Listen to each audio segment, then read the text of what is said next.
नमस्कार, मैं हूं शम्स ताहिर खान और आप देख रहे हैं वारदात। क्या एंटीलिया केस एनआईए ने सुलझा लिया? क्या एंटीलिया के बाहर रची गई साजिश का असली mastermind assistant police inspector Sachin वाजे ही है? क्या इस साजिश में सचिन वाजे के अलावा उन्हीं के टीम के 3 से 5 पुलिस वाले शामिल थे? क्या इस पूरी साजिश को सचिन वाजे ने इसलिए अंजाम दिया क्योंकि वो अपने सीनियर अफसरों की नजर में सुपर कॉप बनना चाहता था, या फिर वजह कुछ और थी? आइए आपको बताते हैं एंटीलिया के बाहर रची गई साजिश की पूरी इनसाइड स्टोरी।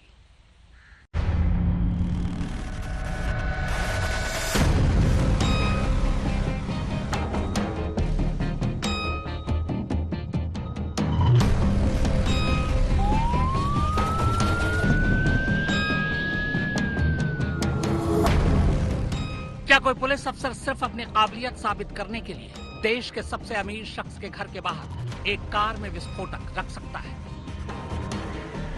क्या कोई पुलिस अफसर सिर्फ अपने सीनियर अफसरों को ये यकीन दिलाने के लिए कि वो आतंक से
एनआईए कुछ यूं है।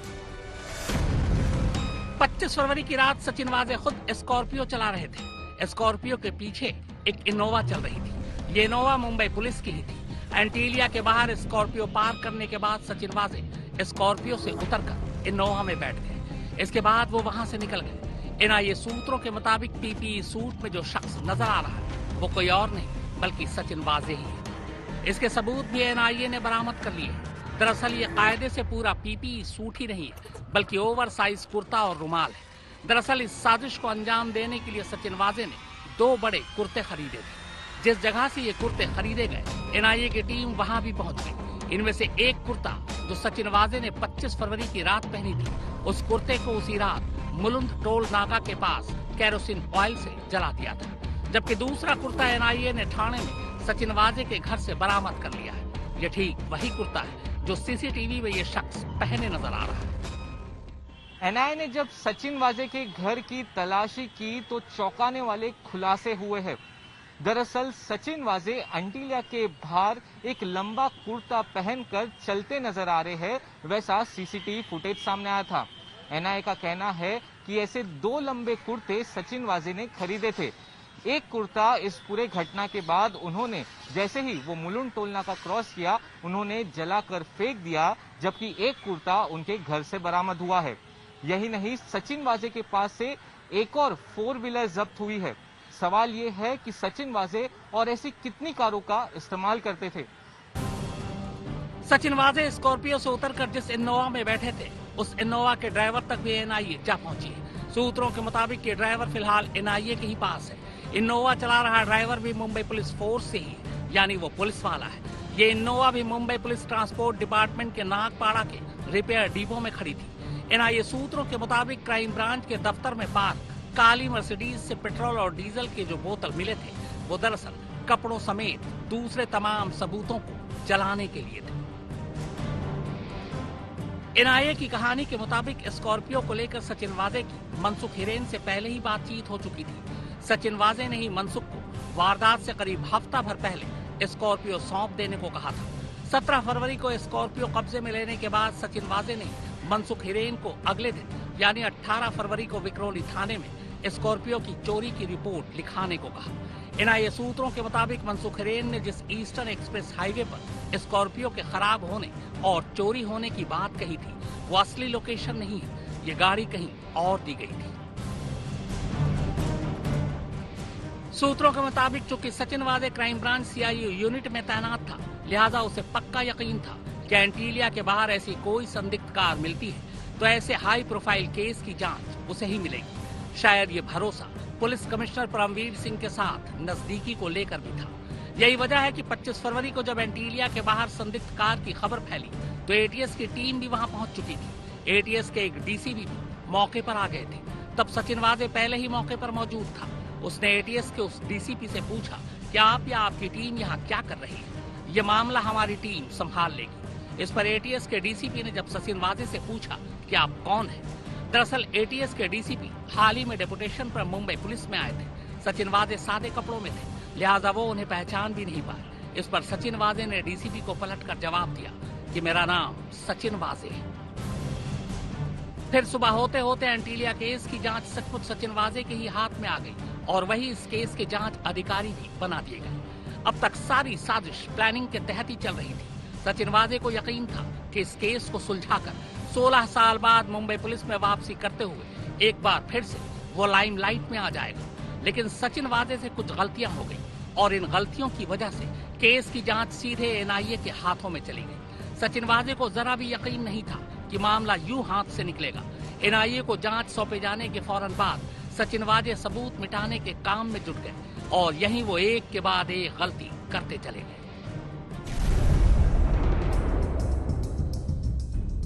दरअसल सचिन वाजे की पहली गलती ये थी कि उन्होंने अपनी साजिश में जिस गाड़ी को शामिल किया वो गाड़ी अपने ही जानकार से ली, यानी मनसुख हिरेन से।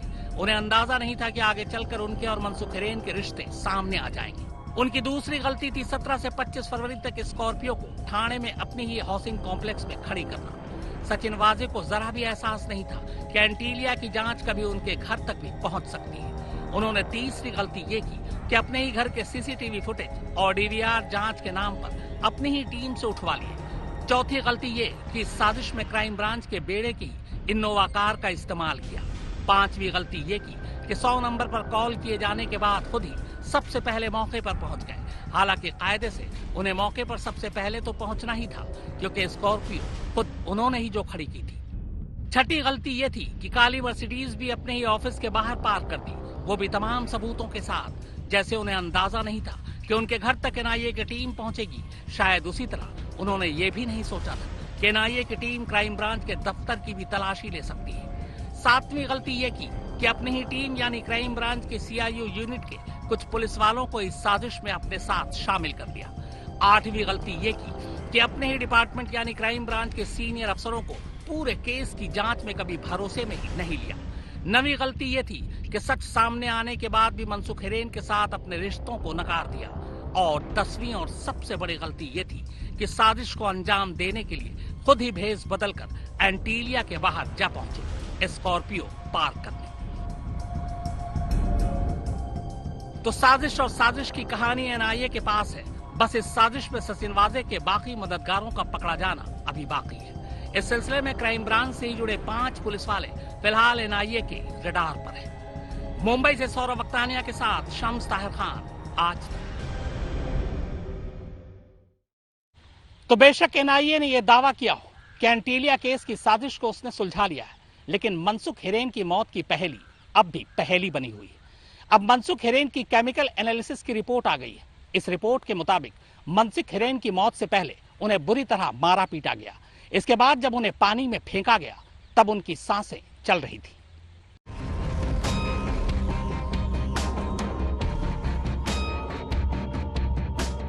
मनसुख हिरेन को मारने से पहले बुरी तरह पीटा गया था। इसके बाद मनसुख हिरेन की सांसें चल रही थी, यानी वो जिंदा थे। तभी उन्हें समंदर में फेंक दिया गया। ये खुलासा उस केमिकल एनालिसिस रिपोर्ट से हुआ है जिससे ये पता लगाना था कि क्या मनसुख को मारने के बाद पानी में फेंका गया या फिर जिंदा। ग्रांट गवर्नमेंट मेडिकल कॉलेज में हुई डायटम टेस्ट की रिपोर्ट के मुताबिक मनसुख हिरेन जब पानी के संपर्क में आए तब वो जिंदा थे। दरअसल किसी मुर्दा शख्स को जब पानी में फेंका जाता है तो पानी उसके फेफड़े, खून या बोन मैरो में नहीं जाता, लेकिन मनसूख हिरेन के बोन मैरो में डायटम मिले हैं जो मुंब्रा क्रीक के पानी से मैच करते हैं। जब भी हम लोग ड्राउनिंग डेथ्स का एग्जामिनेशन करते हैं क्राइम सीन के ऊपर, तो एक साफ बॉटल के अंदर वो जो जिस पानी में लाश मिली है उसको एकत्रित कर लेते हैं और पीएम के बाद जो बोन प्रिजर्व की जाती है ऑटोप्सी सर्जन द्वारा, वो एग्जामिनेशन के लिए आती है और वो डायटम्स का मिलान किया जाता है और जिससे ये बात सुनिश्चित हो जाती है। अगर व्यक्ति मरी हुई हालत में पानी में डाला जाएगा तो डायटम्स जो है वो नहीं मिलेंगे, क्योंकि जब वो पानी में जाएगा तो सांस नहीं लेगा, इसलिए ना लंग्स के थ्रू ब्लड में जाएगा ना बोन मैरो में जाएगा। मनसूख हिरेन की लाश 5 मार्च की सुबह मुंब्रा क्रीक में मिली थी। लाश के साथ 5 रुमाल जो उनके मुंह पर बंधे थे और एक स्कार्फ भी मिला था। फिलहाल मनसूख हिरेन की मौत की जांच कर रही एटीएस रुमाल और स्कार्फ की पहेली को सुलझाने की कोशिश कर रही है। इसी सिलसिले में एटीएस केमिकल एनालिसिस की रिपोर्ट पर दोबारा राय लेना चाहती है। इसके लिए एटीएस इस रिपोर्ट को हरियाणा के मधुबन फॉरेंसिक लैब में भेजने जा रही है। एटीएस की टीम फिलहाल उन तमाम लोगों से पूछताछ कर रही है जिन्होंने 5 मार्च को आखिरी बार मनसूख हिरेन को देखा था। चूंकि सचिन वाजे 13 मार्च से लगातार एनआईए की हिरासत में हैं, लिहाजा एटीएस की टीम को उनसे पूछताछ करने का अभी मौका नहीं मिला है। हालांकि एनआईए मनसूख हिरेन की मौत की जांच पर लगातार नजर रखे हुए है। मुंबई से सौरभ वक्तानिया के साथ शम्स ताहिर खान, आज तक। और अब बात दिल्ली के अमीर कारोबारी दीपक भारद्वाज की, जिनका कत्ल 26 मार्च 2013 को किया गया था। बाद में उनके बेटे और कुछ साथियों को पुलिस ने गिरफ्तार किया, लेकिन दिल्ली की निचली अदालत ने उनके बेटे और दोस्तों को सबूतों के अभाव में बरी कर दिया। अब दिल्ली पुलिस ने इस फैसले को हाई कोर्ट में चुनौती दी है।